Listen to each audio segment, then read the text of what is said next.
Tajuk utama 4 Disember 18 Rabiul Akhir, kartel daging tipu label halal. Juga mayat terapung di Sungai Ketil.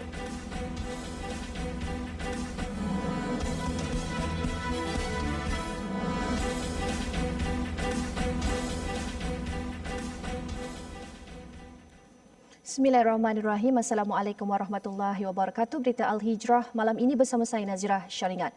Isu kartel daging yang menipu label halal akan dibincangkan dalam mesyuarat khas Jabatan Agama Islam Negeri Johor Isnin ini. Namun menurut Pengerusi Jawatankuasa Hal Ehwal Agama Tosrin Jarvanti, pihaknya akan memastikan kejadian berkenaan tidak berulang. Saya akan memanggil satu mesyuarat khas dengan memanggil semua jabatan-jabatan yang terlibat yang telah membongkar kes kartel daging ini dan juga wakil-wakil dari setiap pelabuhan di negeri Johor ini untuk saya membincangkan perkara ini dalam satu mesyuarat khas pada hari Isnin ini jam 2 petang di Kompleks Islam bagi kita nak merangka dan membincangkan bagaimanakah langkah-langkah yang seterusnya untuk kita dapat memastikan bahawa kartel daging ini tidak mudah dibolosi atau tidak mudah masuk ke negara kita, sama ada melalui jalan darat maupun jalan laut. Pihaknya memandang serius isu berkenaan kerana ia merupakan perkara sensitif buat masyarakat Islam negara ini. Dalam pada itu, Tosrin memberitahu pihaknya juga sedang merangka satu aplikasi Directory Halal untuk memudahkan pengguna Islam dan bukan Islam mendapatkan maklumat berkaitan. Rabu lalu, Jabatan Perkhidmatan Kuarantin dan Pemeriksaan Malaysia MAKIS mengetuai serbuan melibatkan sebuah syarikat yang menyeludup daging sejuk beku dengan membungkus semula daging berkenaan dengan logo halal palsu. Berdasarkan siasatan awal MAKIS, di gudang di Senai itu mendapati daging sejuk beku yang diseludup masuk tersebut datang dari Brazil, China, Ukraine dan Argentina. Akibat biadab dan bertindak kasar, memaki serta meludah seorang pekerja wanita, seorang penjual ikan didenda RM3,000 oleh Mahkamah Magistrate Ipoh hari ini. Namun jika tertuduh M. Gunalan, 47 tahun, gagal membayarnya, dia berdepan hukuman penjara 4 bulan. Mengikut pertuduhan, Gunalan didakwa mengaibkan kehormatan Nur Asni Zilzawani Muhammad Zahid, 22 tahun, dengan cara memaki dan meludah dengan niat mengganggu kesantunan wanita berkenaan. Kesalahan itu dilakukan tertuduh di dalam kedai 99 Speedmart Lahad Baru Ipoh pada pukul 8.40 malam 30 November lalu. Atas kesalahan itu, tertuduh didakwa di bawah Seksyen 509 Kanun Kesiksaan yang memperuntukkan hukuman penjara sehingga 5 tahun atau denda atau kedua-duanya sekali. Terdahulu, Timbalan Pendakwa Raya Nur Azmaniza Muhammad memohon mahkamah mengenakan hukuman setimpal sebagai pengajaran atas tindakan biadab serta perbuatannya yang mengganggu sensitiviti orang Melayu.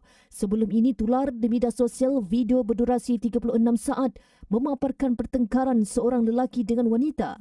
Kejadian berpunca apabila lelaki terbabit tidak berpuas hati selepas ditegur tidak memakai pelitup muka dan tidak menulis maklumat pada buku rekod ketika masuk ke dalam kedai.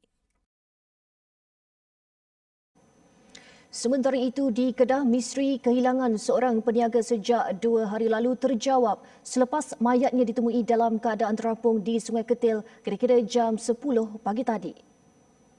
Ketua Polis Daerah Baling, Superintendent Said Basri Said Ali memaklumkan mayat Siva Guru Gopal 32 tahun telah disahkan anggota keluarganya.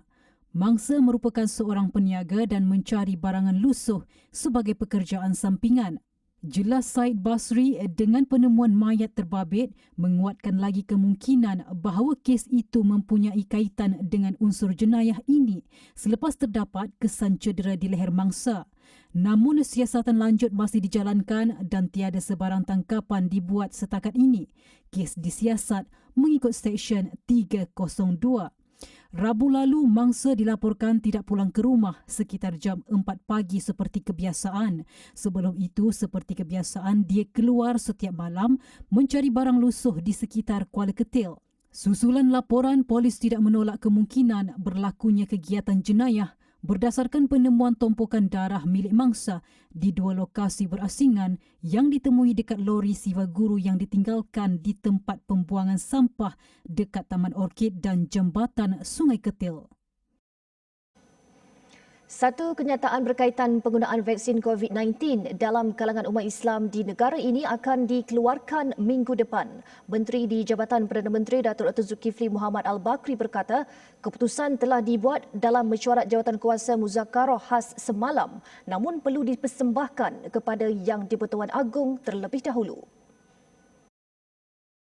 Masalah ini sebenarnya sudah dibincangkan, tetapi kita mengikut secara tertib dan cara berhemah, kita akan angkat kepada Waduli Yang Maha Mulia sebagai baginda Yang Tuan Agong. InsyaAllah perkara ini bukanlah perkara yang jauh, bukanlah lama, tapi sekejap saja, mungkin dalam minggu depan kita boleh beri kenyataan. Baru-baru ini media melaporkan Kementerian Kesihatan akan memantau penggunaan vaksin yang dibangunkan syarikat gergasi farmaceutical Pfizer dan BioNTech yang dibangunkan Amerika Syarikat Jerman seawal minggu depan. Dalam pada itu, menurut Datuk Dr. Zulkifli, beliau juga dalam proses mengeluarkan majalah khas yang berfungsi untuk memberi penjelasan dan ulasan berkenaan isu dan penggunaan vaksin dalam kalangan umat Islam. Majalah tersebut akan diterbitkan setebal 40 muka surat dalam bentuk santai dan mudah difahami. 8 kluster baharu COVID-19 dikesan hari ini melibatkan 6 negeri iaitu Selangor, Johor, Kelantan, Kuala Lumpur, Pahang dan Perak.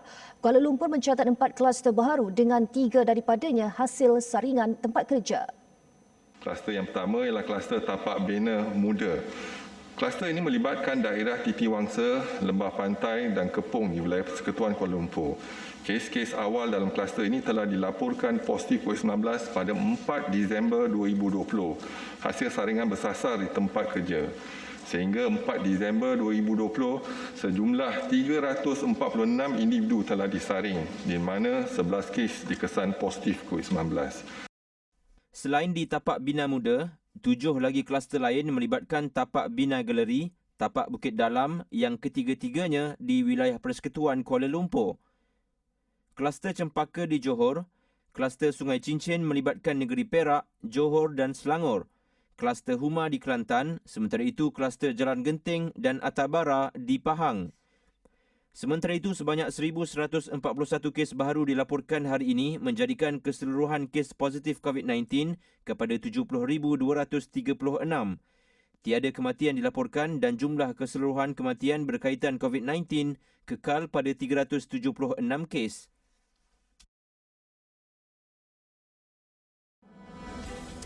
Berehat seketika selepas ini, konflik keluarga Badul ATM perjelas bahagian mereka.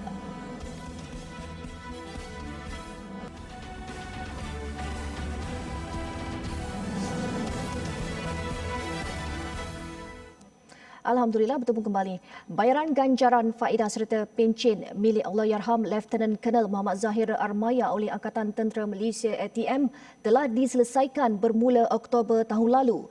Perkara itu ditegaskan Ketua Pengarah Jabatan Hal Ehwal Veteran JHEV Major General Datuk Zulkarnain Ahmad sekaligus menjelaskan situasi sebenar berhubung isu kebajikan anak-anak Allahyarham. Major General Datuk Zulkarnain Ahmad berkata bayaran itu meliputi bayaran ganjaran, faedah gantian cuti rehat FGCR, pencen terbitan, pencen orang tanggungan dan ex-gracia orang tanggungan. Dan bayaran yang telah dibuat kepada Balu, Allahyarham Lieutenant Colonel Muhammad Zahir bin Armaya, iaitu Puan Nur Safinar binti Harun, bayaran one-off ganjaran terbitan dan FGCR, bayaran secara one-off telah dilaksanakan pada bulan Oktober 2019 berjumlah RM91,983.73. Manakala bayaran one-off ganjaran terbitan kepada Ibu Rusunjan Muhammad berjumlah RM16,029 telah dibuat pada Mac 2020 dan bayaran one-off ganjaran terbitan dan FGCR kepada dua anak bekas isteri pertama telah dilaksanakan pada Oktober 2019 berjumlah RM32,923.28. Sementara itu, bulanan pencen terbitan, pencen orang tanggungan dan ex-gracia orang tanggungan bayaran bulanan berjumlah RM5,416.62 telah dilaksanakan mulai bulan November 2019. Bagaimanapun, ketetapan pengagihan melibatkan wang sumbangan orang ramai dan insurans adalah di luar bidang kuasa pihak kementerian, ATM mahupun JHEV ATM. Datuk Zulkarnain Ahmad berkata demikian dalam sidang media di Ibu Negara pagi tadi. Perak bakal mendapat Menteri Besar yang baharu. Ia selepas Datuk Seri Ahmad Faizal Az-Zumu gagal mendapat sokongan majoriti ahli-ahli Dewan Undangan Negeri ADUN dalam undi usul percaya terhadap beliau hari ini. Datuk Seri Ahmad Faizal tidak memperoleh majoriti sokongan usul undi percaya terhadapnya yang diusulkan ADUN Pengkalan Baru Datuk Abdul Manaf Hashim pada persidangan DUN yang berlangsung pagi tadi. Dalam undian tersebut, 48 undi menolak usul percaya itu berbanding 10 yang menyokongnya. Manakala satu undi lagi rosak atau berkecuali dalam undian semua 59 ADUN Perak. Sementara itu, Datuk Seri Ahmad Faizal Az-Zumu yang juga timbalan Presiden Parti Bersatu berkata beliau akur dengan kekalahan itu apabila usul undi percaya yang dibuat tidak berpihak kepadanya. Beliau pada masa yang sama berjanji penubuhan kerajaan baru di Perak itu akan berjalan lancar. Dan saya berlapang dada menerima keadaan itu dan sebagai Ketua Badan Pimpinan Bersatu Negeri Perak, saya akan cari jalan untuk memberi peluang kepada Menteri Besar baru untuk melaksanakan tanggungjawab beliau. I think saya ingin mengajak semua ahli-ahli bersatu untuk berlapang dada dan memberi kerjasama dengan kerajaan baru. Menurut Datuk Seri Ahmad Faizal, sekarang bukan masa untuk memanjangkan isu politik di Perak kerana rakyat di negeri itu perlu dibantu, terutamanya kalangan yang terkesan dengan pandemik COVID-19. Datuk Seri Ahmad Faizal berkata demikian dalam sidang media selepas merasmikan majlis penyampaian surat kelulusan projek masjid dan surau negeri itu di Dewan Bankuet Bangunan Perak Darul Rizwan Ipoh. Majlis Bandaraya Ipoh mengambil inisiatif menggunakan teknologi robotik dalam menyelesaikan isu kebersihan dan pengangkutan barang dalam kawasan pasar. Ketua Penolong Pengarah Kejuruteraan MBI Arif Muhammad Zainuddin berkata, teknologi pertama seumpamanya di Malaysia itu bertujuan mengurangkan kebergantungan kepada penggunaan tenaga kerja dalam kalangan warga asing. Dan Alhamdulillah, Pasar Ayam Majlis Bandar Ipoh ni telah dipilihlah untuk dijadikan lokasi uji cuba robot-robot ini untuk sebagai satu trial punya pasar lah. Dan bermula bulan 10 mereka telah pun datang dan menghantar robot-robot ni dan sentiasa diperbaiki dari semasa ke semasa.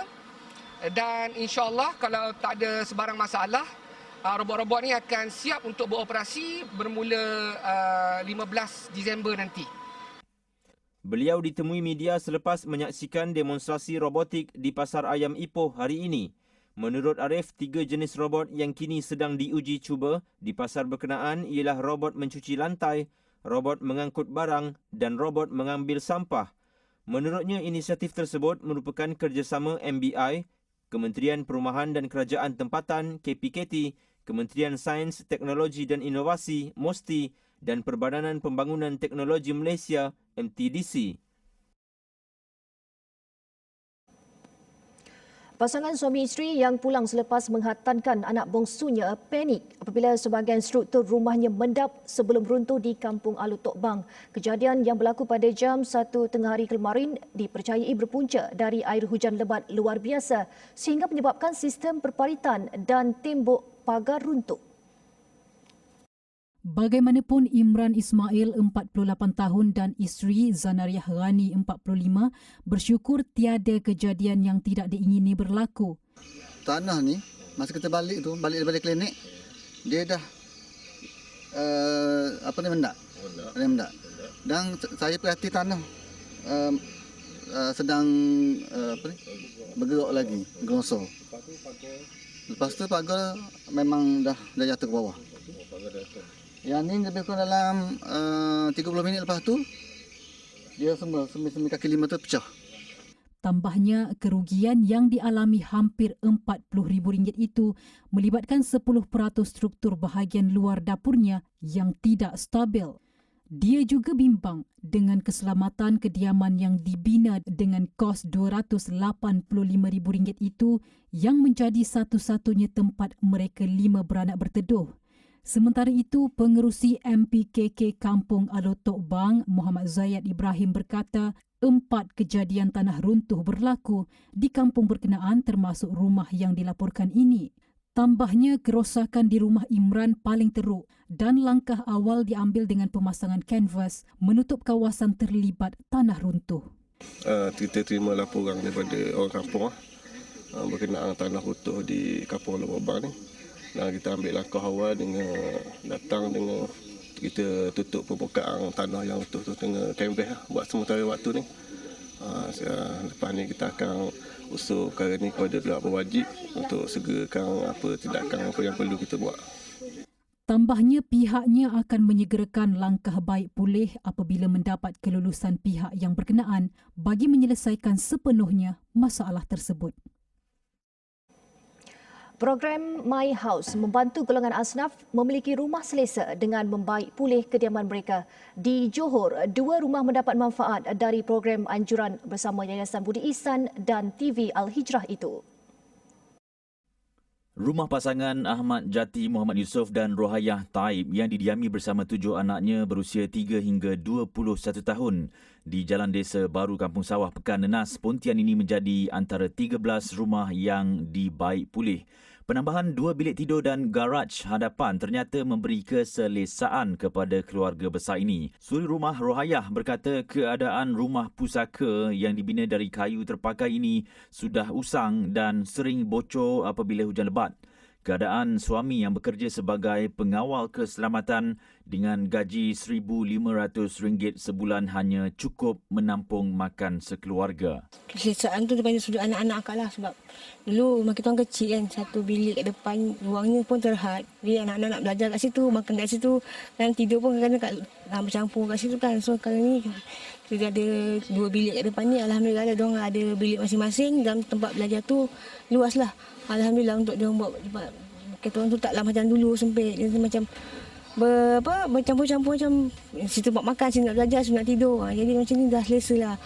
Rumah Rohayah dibaik pulih dengan kos RM50,000 yang disumbang oleh AME Elite Konsortium Berhad. Kita membantu untuk memberi sedikit keselesaan dan kita tahu sendiri rumah ni dibaik pulih untuk memberi keselesaan pada penghuninya lah. Kita harap maklum dengan kuantiti jumlah penghuni dalam rumah ni kan.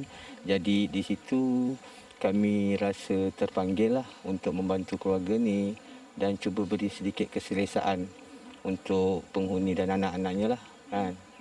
Sementara itu, pengerusi Yayasan Budi Ihsan Malaysia YBIM Datuk Rosli Atan berkata rumah Rohayah adalah rumah ke-5 yang dibaik pulih setakat ini. Dan projek ini kita jalankan secara berturutan, di mana kita tak mampu untuk melaksanakannya serentak.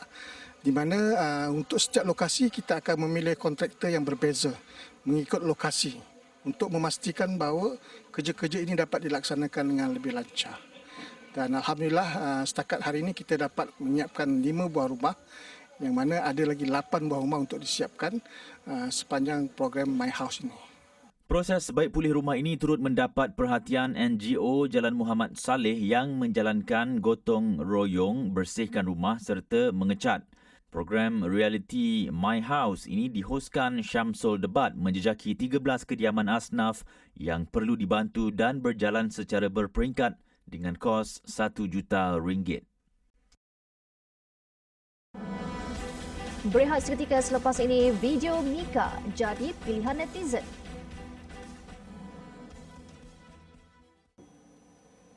Alhamdulillah, masih bersama Berita Al-Hijrah. Video bertajuk Baba diangkat menjadi johan bagi kategori pilihan netizen dalam pertandingan video kreatif sempena Maulidur Rasul 1442 Hijrah Anjuran Jakim. Ia dihasilkan bapa kepada si cilik Raja Muhammad Mikail atau Mika dan Raja Fahana yang pernah tular di media sosial dengan kebolehan berpantun dalam logat Negeri Sembilan.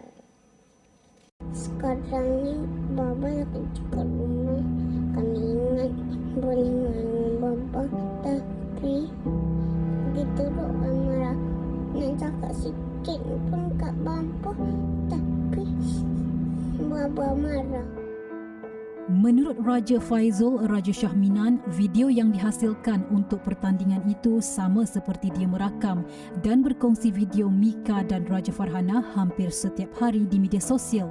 Namun penglibatan dalam pertandingan video kreatif itu adalah bagi meningkatkan keyakinan diri anak-anaknya, mendidik dan memupuk nilai-nilai murni serta mencambahkan lagi kecintaan kepada Rasulullah sallallahu alaihi wasallam. Jadi dengan adanya pertandingan video JAKIM ni, jadi kami pun terpanggil untuk buat video jugalah, untuk menghasilkan video yang bertajuk Baba tu. So dengan pantun tu lebih mudah lah untuk saya mendidik diorang, sebab pantun-pantun dia pun berkisahkan kisah-kisah murni, nak meningkatkan kecintaan kepada Rasulullah dan sebagainya macam tu lah. Bagi kategori ini, Mika dan Raja Farhana memenangi hadiah RM1,000 dan sijil penghargaan. Sementara itu, dalam satu lagi kategori pilihan juri, video pendek yang dihasilkan Azmir Yusof yang juga bekas tonggak pertahanan bola sepak Kedah berjaya mendapat tempat pertama dan membawa pulang RM4,000.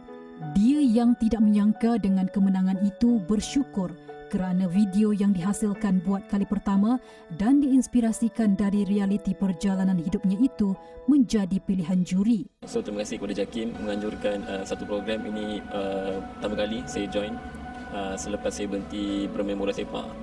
So sangat-sangat memberi semangat kepada saya dan juga saya mengharapkan video-video yang masuk penyertaan di dalam program JAKIM ni akan memberi manfaat kepada semua orang yang menonton, insyaAllah. Pertandingan yang bermula 7 Oktober 2020 sehingga 31 Oktober 2020 itu melibatkan sebanyak 207 penyertaan dari pelbagai lapisan masyarakat Muslim dan bukan Muslim, termasuk golongan orang kurang upaya OKU. Seramai 20 orang pemenang telah dipilih daripada 2 kategori dipertandingkan, iaitu 10 pemenang bagi kategori pilihan juri dan 10 lagi pilihan netizen. Hadiah wang tunai merupakan sumbangan Yayasan Taqwa Mawid, manakala sijil penyertaan daripada JAKIM. Lambakan produk makanan tambahan di pasaran memberikan pelbagai pilihan kepada pengguna. Namun kandungan atau bahan yang digunakan perlu dipastikan selamat dan halal dengan pengesahan perlu dibuat badan berautoriti. Hakikatnya terdapat pengusaha yang tidak peka dengan kepentingan itu dan pengguna sendiri perlu bijak dalam memilih produk yang tidak berbahaya dan diragui. Pengarah urusan FR Kasih Marketing Muhammad Faizul Rohban Ahmad yang juga pengasas produk makanan tambahan dan kecantikan turut bimbang dengan produk berbahaya dan tidak mendapat kelulusan yang masih dijual secara berleluasa di negara ini.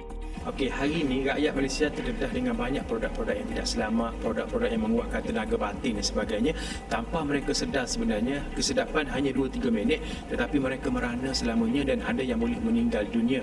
Itulah masalah yang dihadapi oleh rakyat Malaysia pada hari ini, tetapi kesedaran ini tidak banyak pengusaha produk yang memberi akan kesedaran ini. Tetapi di Beauty Kasih, kami lebih mementingkan hak pengguna. Prihatin dengan status keselamatan dan halal sesuatu produk, pihaknya mengutamakan kerjasama dengan agensi tertentu seperti Pusat Racun Negara, SIRIM dan ALS Laboratory. Ia bagi memastikan setiap produknya bebas kandungan logam berat, merkuri, plumbum dan dadah jenis rangsangan yang boleh memberi kesan buruk kepada pengguna. Sementara itu, Beauty Kasih tampil dengan rangkaian produk minuman tambahan Arjuna Kasih untuk lelaki dan Manja Kasih untuk wanita yang mendapat kelulusan Kementerian Kesihatan Malaysia KKM dan diperakui halal oleh JAKIM. Syarikat itu turut menghasilkan produk kecantikan Kasih Skincare yang berasaskan bahan semula jadi iaitu kunyit putih. Sebarang pertanyaan dan pembelian berhubung produk keluaran Beauty Kasih, hubungi talian tertera serta layari Facebook dan Instagram Kasih HQ.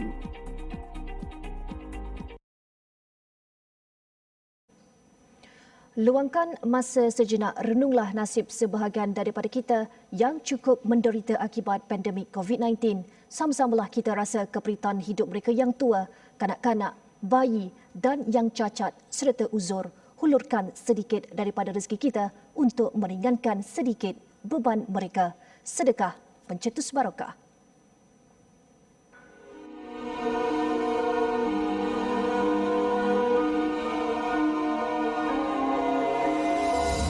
Malaysian Relief Agency MRA. Malaysian Relief Agency MRA. Sama Malaysian Relief Agency MRA. Kinabalu. Malaysian Relief Agency MRA. Malaysian Relief Agency MRA Sabah merayu orang ramai untuk menyumbang menerusi tabung kecemasan OPS COVID-19 2.0 bagi meringankan beban mereka yang terjejas akibat pandemik itu. Hasil sumbangan untuk membantu mereka yang kehilangan sumber pendapatan, pekerjaan dan aset.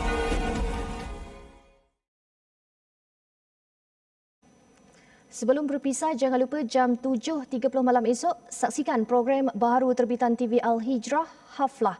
Program menarik yang meraikan dan memeriahkan pembacaan Al-Quran bertaranum. Ia akan dipimpin kori-kori tersohor tanah air yang memiliki kepakaran taranum Al-Quran.